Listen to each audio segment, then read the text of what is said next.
DC and Marvel Comics are going through some pretty hard times right now. They tried to find that new audience by basically driving away the old school audience, and it doesn't appear that they're coming back. I think there's a lot of reasons for that, but what the hell do I know? I'm going to bring back an old school comic book reader, a man who's been there since the beginning, probably was there when Stan Lee wrote his first comic book. The man so cool, they called the breed Eric Breen. How you doing? Better than the new comic industry. Oh, absolutely. Everyone's doing better than the new comic industry, unless you consider the new comic industry manga, and then it's actually blow it up. But when we talk about old school American comic books, superhero comics, DC, Marvel, they're traditional market leaders here in America. They're not doing all that well. They would like you to come back. I don't know if you know this. I would say that their actions speak louder than their words when they keep doing fantagonism and doing things just to drive people away. Obviously, on Thursday, I talked about Spider-Man. They're basically writing a story so fans will hate it. Is the fantagonism helping you come back, Eric Breen? Oh yeah, it's helping me save money. When I heard Aaron Sparrow coin that phrase, I thought that was brilliant. I can't think of any other industry, hobby, whatever you want to say, that goes out of their way to shrink its customer base. The idea that people are going to buy something because they've heard they're going to hate it, that might work once, but what happens when the dust settles? What happens when they read it and they do hate it? Yeah. At what point do people realize I might be a completist, but there's 7 volumes, 900 issues. There's only about 3 people on planet Earth that actually have all the Spider-Mans. So at what point do you say enough is enough and you bail? I had 1 through 700 at one point. I quit before I sold 1 through 700. I mean, that's how far back I'd had enough, and I haven't seen anything in the subsequent 200 plus issues to get me back for, I think the most Spider-Mans I've bought in succession in the last 8 or 9 years was the end of Nick Spencer's run, because he undid something that drove away one of my best friends, like somebody that I've known from comics collecting for 40 years. He hasn't bought a Spider-Man since passed. It wasn't even one more day. It was since passed. He was already gone by then. Now, one more day accomplished what since passed couldn't for a lot of people. Putting at least retconning that, got me interested enough to read that. But it seems like the entirety of Zeb Wells' run has been to punish Nick Spencer and fans of his run. Yeah, he seems to have gone out of his way to make the MJ Peter Parker relationship kind of toxic or whatever. And one thing that's interesting, you mentioned that you were a completionist for Spider-Man. You had issues 1 through 700, and you did give up on Marvel Comics at one point in your comic book fandom, but they were able to bring you back at some point. What is it about this moment in time with Marvel Comics that makes you not want to come back to where you don't see it even happening or being a possibility? When they replaced all the characters that I'd been reading for decades with younger, I guess, legacy characters, maybe. I said, after reading Bruce Banner Hulk for decades, not really interested in Amadeus Cho, who was a phenomenal side character in Incredible Hercules. That was a great book. To me, he made a terrible Hulk. Iron Man, to me, is Tony Stark or Jim Rhodes. It's not a 15-year-old girl. They've paid lip service to bringing the original characters back, and I know they're, like, for example, Fantastic Four is on issue 6 again because they've relaunched that how many times? How many versions of the Incredible Hulk have there been, or the Indestructible Hulk? There's no incentive for collectors. I mean, the comic book industry is as anti-collector as it's ever been. You need a PhD to figure out where they all fit anyway. If you have to actually go inside the cover, it gets a lot tougher to enjoy the comics, because a lot of times there's no there. There's not a lot of meat that they're actually serving to you in the comic books. It feels like it's just covers and not a whole lot else to actually bring people in, specifically the collectors, and be interested in the runs and just stick around for a while. You mentioned they're constantly rebooting over at Marvel Comics. DC Comics keeps rebooting their entire universe. They actually did their second Crisis in like a 2.5-year period. Does the idea of an entire universe reboot even mean anything to you anymore? No, and honestly, to DC's credit, Crisis on Infinite Earths remains the best of those kind of stories, to me, in comic book history. 20 years later, I'm not going to say they equaled it, but Infinite Crisis was a very good event. Since then, there's been just event on top of it, and this is both companies. After like a 5-year period, 2005, 2010, since then, both companies have become so event-driven. It seems like there's two things that the companies do now. They're chasing a fandom audience that want the comics to be about identity politics and seeing themselves in their characters, and universe-shattering events.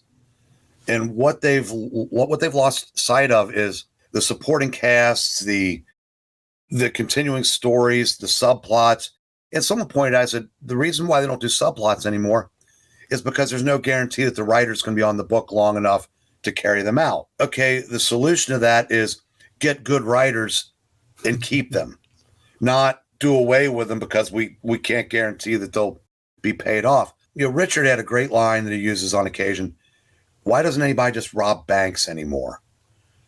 There's if everything's a universe-shaking event, then none of them are. Well, even nowadays, especially at Marvel events, when the event's over, there's always a mechanism at the end to where it's transformed back to the exact place that it was when it began. So the big event that's world-shattering ends up having no implications for the future or even the past of anything that's actually happened. Yeah, the joys of multiverses.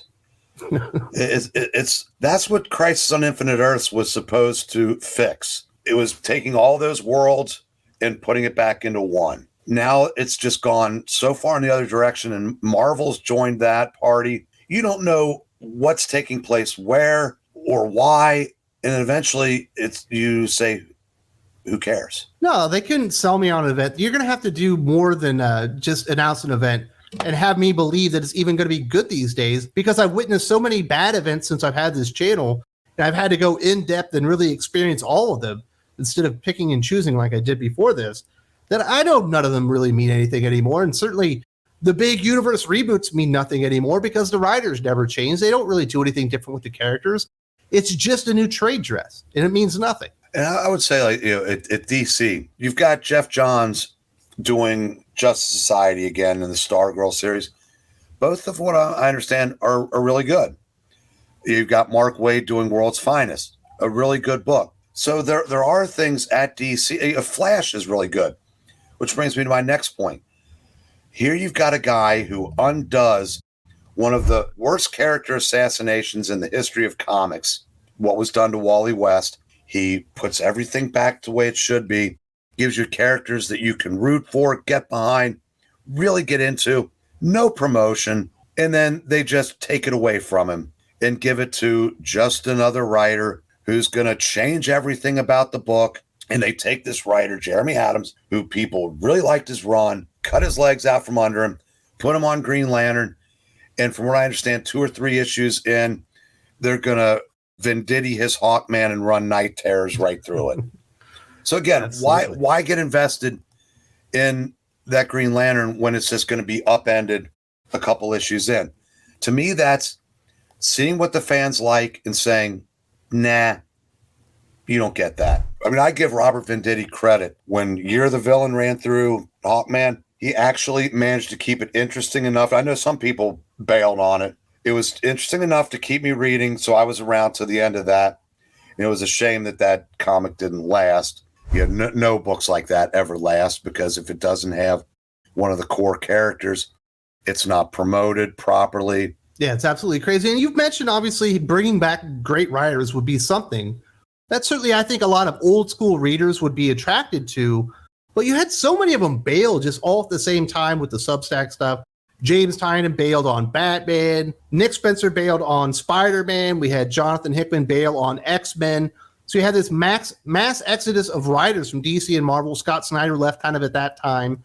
But they are bringing some old school, really good writers back with like these limited series that are kind of out of time. You think of all the stuff that Peter David has done, obviously with the Maestro. Chris Claremont's doing some X-Men stuff. J.M. DeMatteis is coming doing some Craven stuff.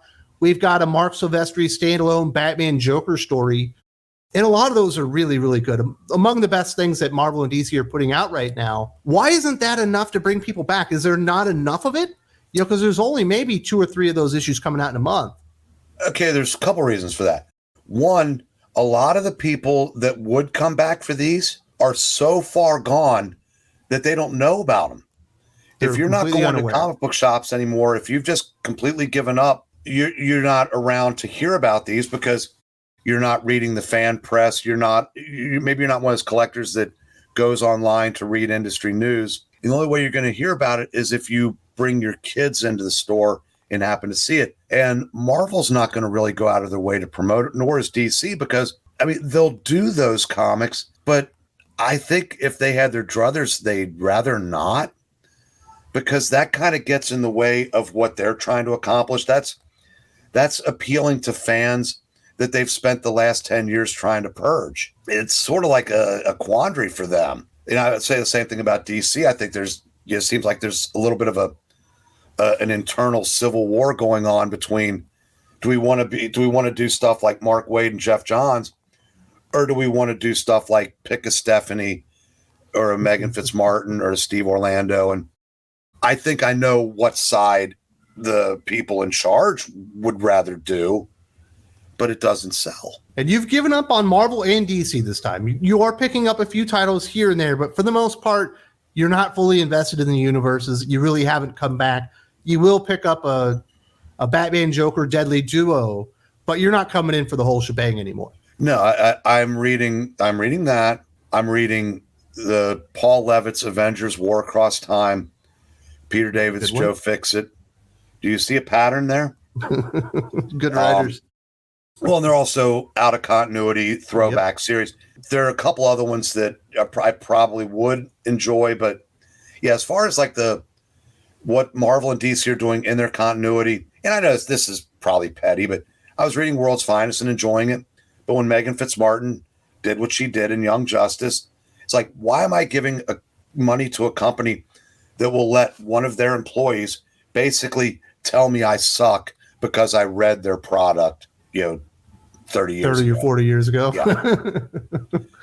That seems to be what they want to tell people, and they definitely have been driving people away. And I just don't see how they could actually get them back without just a fundamental overhaul of DC and Marvel to where they get back to the character-driven stories, good continuity, the best writers that they can find, obviously with really, really good artists that are actually providing the best versions of the characters instead of trying to water down and dilute all their main characters, whether it be Batman, Superman, The Flash, Spider-Man. Every character has 80 different variants now because I think they do want to get rid of these white male straight heroes and get better versions of them in there, just like they've been trying to do with their fans, and it hasn't worked. Is there any hope of you actually coming back and fully investing back into continuity once again? Well, short of what you just outlined, no. Because to your point, World's Finest gave fans like me everything we wanted. It wasn't enough to keep me because, again, it's almost like Mark Waid is paying for Megan Fitzmartin's sins. Now, think about that. When Mark Waid is the good guy in anything, I think whether people are waiting for the other shoe to drop or more people feel like I do, that why are we giving money to people that hate us? And it just kind of feels like the new comic book industry, like Marvel and DC, if not outright hates readers like me, they would rather that money come from somebody else. Why it matters, I don't know. Why you don't try to maximize your audience, because this industry can't afford to chase away any more readers, yet it continues to try. Eric Breen is not the only one that's walked away from new comic books. In fact, another prominent member of the channel, Doc, walked away several months ago. He had enough, and he absolutely let loose right here on the channel. If you haven't seen or heard what Doc had to say about giving up comic books for good, you got to check this out right now.